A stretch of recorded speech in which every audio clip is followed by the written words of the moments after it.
Stylist sao Hoa ngữ đình đám với trang phục đẹp của loạt phim Hoa ngữ là ai?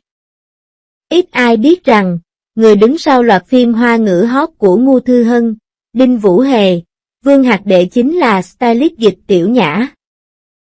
Sở hữu nhiều thể loại đa dạng như tiên hiệp kỳ ảo, quyền mưu, cung đấu, thế giới phim Hoa ngữ mê hoặc khán giả bởi sự phong phú, hấp dẫn rất riêng biệt.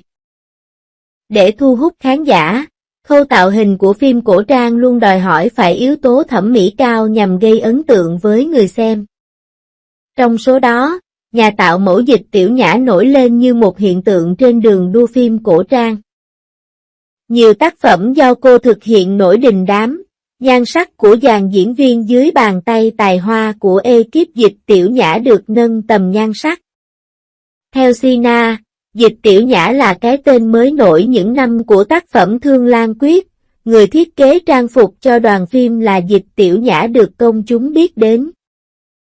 Với kiểu tạo hình cầu kỳ, sử dụng gam màu nổi và chú trọng các phụ kiện, họa tiết, phong cách này nhanh chóng trở thành luồng gió mới tại thị trường phim cổ trang Hoa ngữ. Nối tiếp thành công của Thương Lan Quyết, Dịch Tiểu Nhã tiếp tục đồng hành cùng Ngô Thư Hân trong Vĩnh Dạ Tinh Hà. Bộ phim tạo nên cơn sốt cổ trang trong màn ảnh Hoa ngữ dịp cuối năm. Bên cạnh nội dung hấp dẫn, tạo hình của Ngô Thư Hân, Đinh Vũ Hề cùng các diễn viên khác cũng nhận mưa lời khen vì sự độc đáo, rực rỡ nhưng lại tinh tế, khiến người xem không thể rời mắt.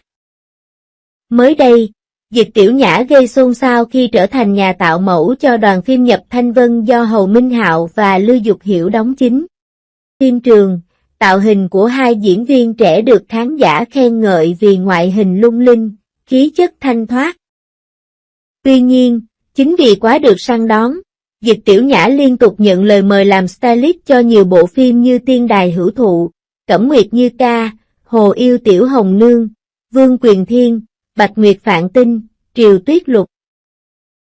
Netizen tổng hợp, chỉ trong năm 2024, Dịch Tiểu Nhã thiết kế tạo hình cho 15 bộ phim cổ trang. Thậm chí, có nhiều phim quay cùng thời điểm nên nữ stylist phải chạy sâu liên tục giữa các đoàn phim. Cũng vì lẽ đó, khán giả cho rằng Dịch Tiểu Nhã đã hết ý tưởng mới, các bộ phim sau này đều có tạo hình tương tự nhau. Cư dân mạng bình luận, thiết nghĩ stylist đừng nên nhận phim mới mà hãy dành thời gian để suy nghĩ và Nhã chạy deadline còn hơn cả diễn viên chuyên nghiệp. Giờ phim nào cũng na ná nhau. 02. Mỹ Nam có độ hot tăng 1.300% nhờ tạo hình xấu nhất sự nghiệp, netizen hốt hoảng ai bắt anh đi đào than vậy.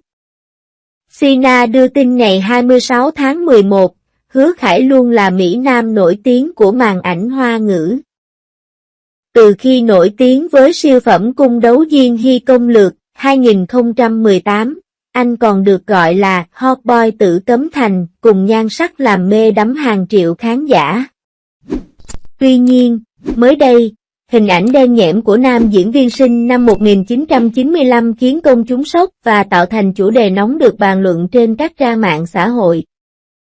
Nam diễn viên vào vai Trần Huy trong phim hình sự phá án bán kính 800m. Đây là nhân vật phản diện đầu tiên. Bối cảnh phim là ở khu khai thác than do đo màu da của Mỹ Nam cũng đen đi trông thấy.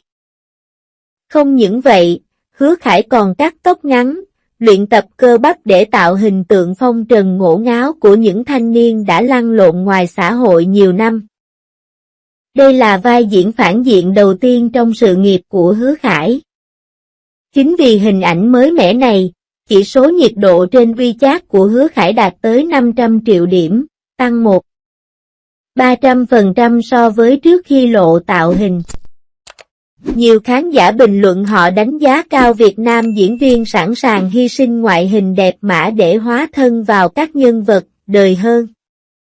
Thậm chí, không ít người thích thú với hình ảnh mới của Hứa Khải hơn cả những nhân vật tổng tài mặt vét trước đó. Bán kính 800m cũng được coi là nỗ lực của Hứa Khải để bước ra khỏi dòng phim. Đen quá cũng là một điểm nhấn, Không nhận ra hot boy Tử Cấm Thành năm nào, ai đã bắt anh đi đào than để anh như thế này. Đoàn phim chắc tốn nhiều phấn trang điểm lắm vì bình thường Hứa Khải trắng bóc. Nỗ lực diễn xuất đáng ghi nhận, xấu nhưng mà khiến tôi tò mò muốn xem phim. Hứa Khải tập cơ bắp, cắt tóc ngắn cho phim mới. Sự thay đổi hình ảnh mới mẻ giúp chỉ số điểm nhiệt của nam diễn viên tăng vọt, đạt 500 triệu điểm. Bán kính 800m có bối cảnh tại thị trấn khai thác than năm 1990. Phim là cuộc đối đầu giữa người cha cảnh sát và đứa con trai tội phạm, những giằng co về công lý và tình cảm gia đình. Bên cạnh Hứa Khải, phim còn có sự tham gia của diễn viên gạo cội Đinh Dũng Đại, vào vai người cha cảnh sát đang tiến hành điều tra truy tìm hung thủ gây ra các vụ án. Mỹ Nhân 10. Vai diễn phản diện với nhiều thử thách cho thấy sự nghiêm túc theo đuổi diễn xuất của nam diễn viên. Năm 2024, Hứa Khải có bộ phim cổ trang ngôn tình tiên kiếm Kỳ Hiệp 6 đóng cùng Ngô Thư Hân thất bại. Ngược lại, dự án Thừa Hoang Ký diễn cặp với Dương Tử khá thành công. Tài tử còn nhận giải thưởng nam diễn viên trẻ xuất sắc của năm với vai diễn Diêu Chí Minh trong phim này tại Liên hoan phim truyền hình Trung Mỹ 2024.